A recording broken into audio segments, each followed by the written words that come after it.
used L'Oreal Colorista. I'm a Schwarzkopf man myself. It's aviation gin. It's a good gin. I'm also drinking it in my own personal glass, and it has little markers on it that say single, double, and Bobby's double. So I can pour just the right amount of gin for me.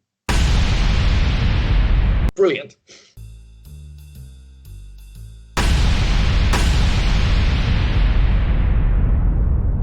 Hello and welcome to this week's episode of Cast v Crew v Lockdown, episode 8.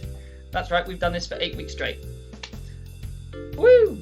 Okay, so you may have noticed that we still don't have Josh because he's still having internet problems and phone problems and everything else to do with technology is not working. So Bobby here has very kindly offered to fill in for Josh on Team Cast with Matt. You may know Bobby from the Sheffield Improv Jam if you are around Sheffield. So how this works, in case you haven't seen any episodes beforehand, Team Cast, which is Matt and Bobby, will be telling the story, whereas me and Mary will be Team Crew, and we will be disrupting it by showing you these lovely cuddly toys to indicate when we're going to input a suggestion into the story that will be remarkably unhelpful to the story, keeping to the story. So this week, because Bobby is our guest, we are throwing him in at the deep end because it worked so well last week with Joe, and he's going to begin when he's ready. So whenever you're ready, Bobby. 3, 2, 1, go. So the story of Snow White. Oh, it's Snow White, sorry. I was going to let that slide and just throw it in. I think you need to fire me, Matt. I'm doing a terrible job. Let's plow on. We're doing Snow White, as voted by you, the audience. Bobby, when you're ready, you can start and then take my job. The story of Snow White doesn't begin with Snow White. It begins with I'm going to say wicked old witch in a tower. They're not related, her and Snow White. But she's quite beautiful, I'm told. Very pale, but somehow, like, it was beautiful for the time. Like, you know, this is a story from a different time. She was beautiful, but she wanted to be the most beautiful person in all the land, and so she gets this magic mirror, and she says to it, "Mirror, mirror on the wall, who is the fairest of them all?" Which luckily the mirror interpreted to mean beautiful, as opposed to fair in like a competitive sense, like man of the match style. And of course she's expecting, like, it's a mirror, so she's expecting to see herself. I think she was stacking the odds in her favor a little bit. But it's a magic mirror, and the mirror shows her a picture of our hero, protagonist, RuPaul. RuPaul.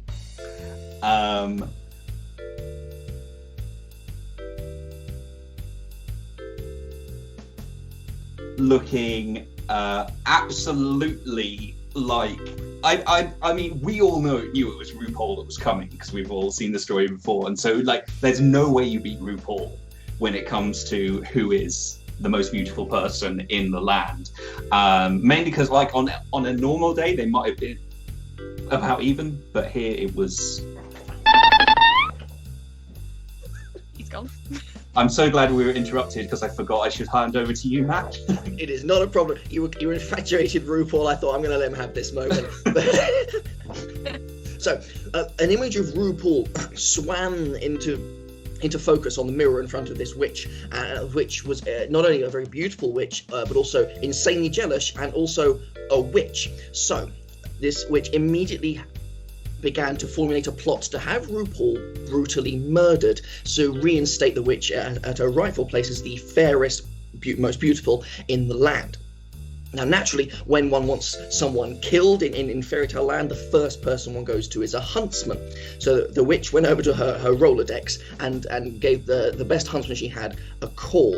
And the huntsman was over in a flash, and the witch said, "I need you to kill RuPaul." Now, normally there'd have been a rather lengthy process in which the witch were to describe how to find the quarry in question, how to recognize them, but it's RuPaul, so really the huntsman didn't have to do much research.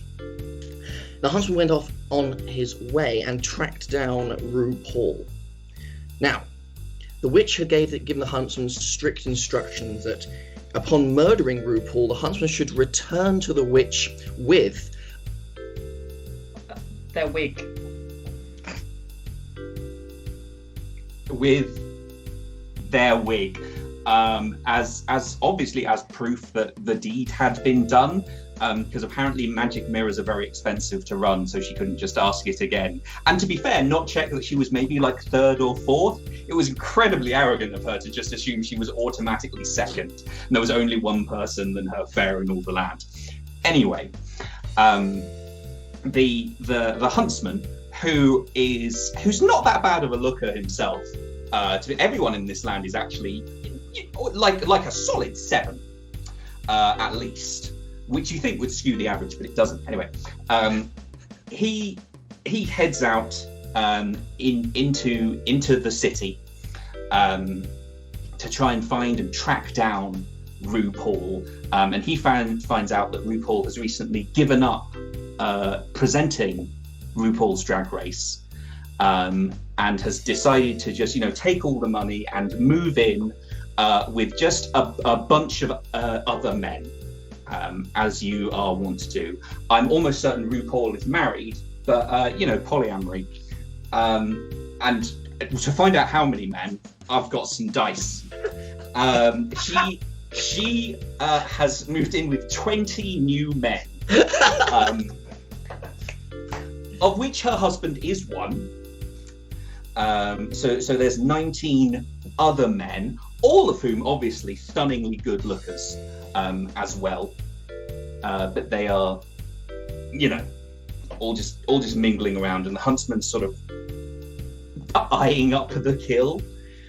You can't just barge into a room and shoot someone. That would definitely get you found out. So he's waiting for RuPaul to be alone, which is difficult when you live with 20 hot men. But eventually he finds out that RuPaul has some personal time at about 7 p.m. for a nice bath and a glass of wine. It's the only time. There's an hour of me time with a bath and a glass of wine at 7 in the evening, and he thinks, right, I'll take her out. And sneaks in through the bathroom window, forgetting that bathroom windows are often very small. So this hunter, in order to get through the tiny bathroom window, has to strip off and lube up his entire self.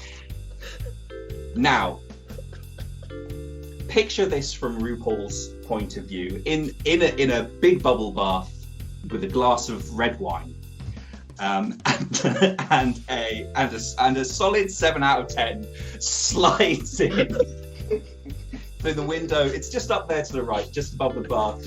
Just schlop and plops in the bath with quite a splash. And he's covered in lube as well, and like good lube. So all the water's just sort of.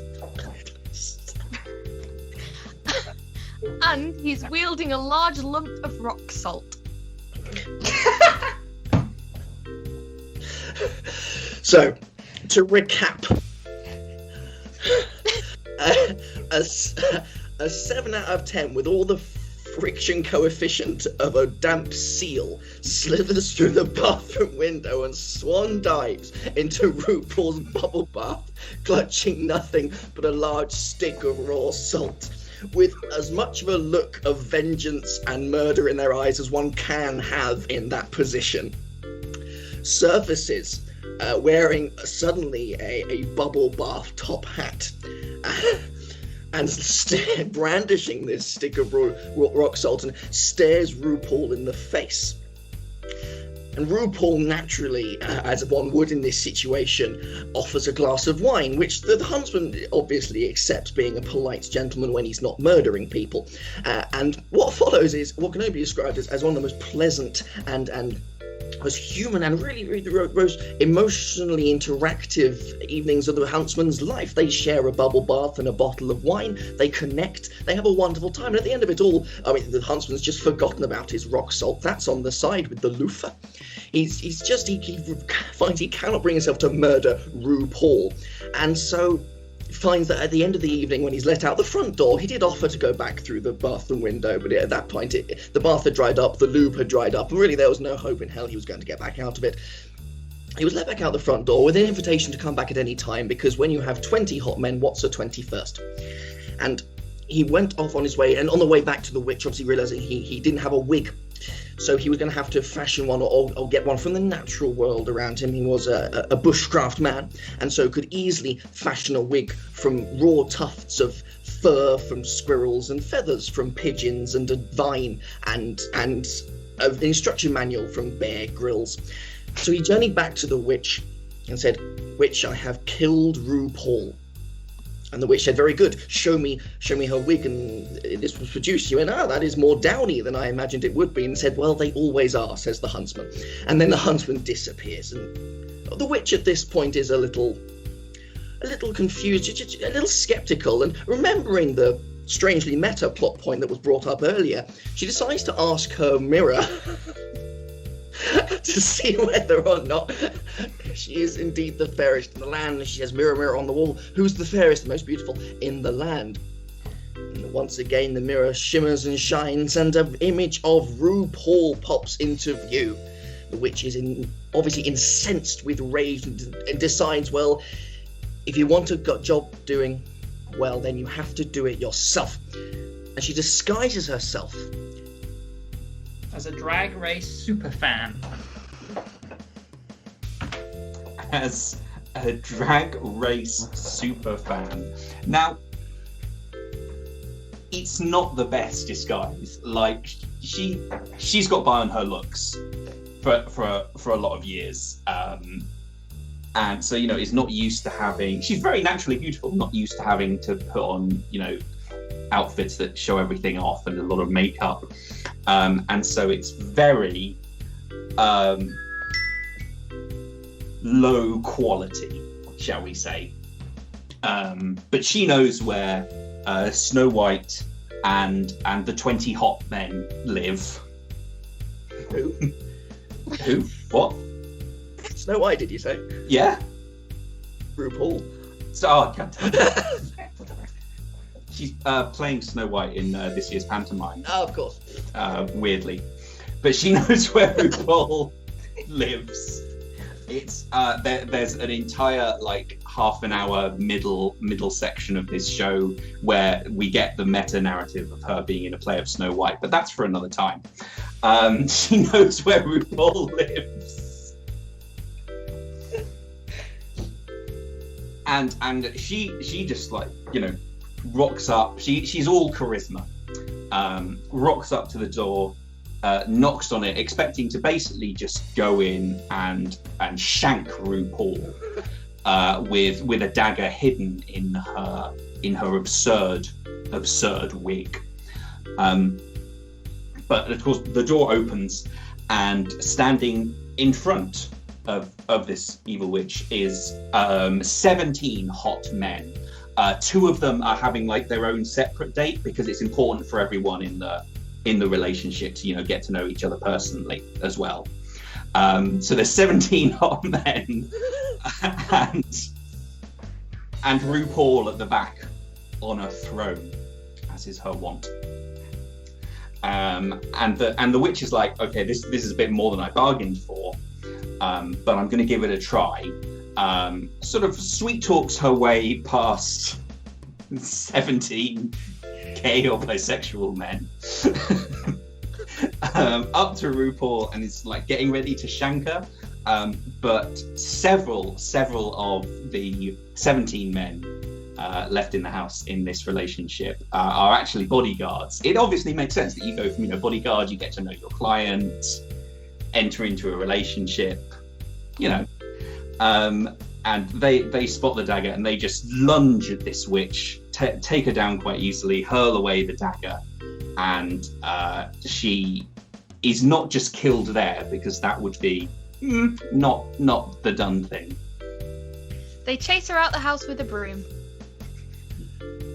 Naturally, all witches, as is well known in fairy tale lore, have deep phobias of household cleaning instruments. The Dyson was being used in the conservatory. The broom was the only thing they had. They chased the witch away with a broom. But they followed the witch back to her tower, and they took her mirror and they smashed it, saying that vanity is one of the deadly sins, probably, and should not be indulged. And the witch was left alone in her tower to contemplate the error of her ways. The 17 or so, the date might have been over by then. They might have ended it with a chasing of a witch. We don't know what their customs were in this house. And they returned and they settled down. And between them, the witch learned the value of loving oneself, for who one really is, rather than constantly comparing himself to others. And there wasn't much of a lesson to learn for the RuPaul and 20 Top Men, because they seem to have things nailed. Honestly, they can't really do much better than they're doing right now. And I think then it's definitely certain we can say that they all lived happily ever after. Nice. Yay! Well, that was not Snow White and the Seven Dwarfs, even if it didn't make a cameo in pantomime form. Thank you all for watching. Thank you, Bobby, for kindly guest starring and carrying a lot of weight of that story. I'm sorry, I just talked over Matt at one point when it was his turn. I'm really sorry. I was mid-flow. Not at all. Right. I was enjoying it. Good. It's good stuff. Thank you all for watching. Stay safe, stay smiling, and stay distant. Stay distant. I can't speak. Have a good week. Goodbye. Bye. Bye.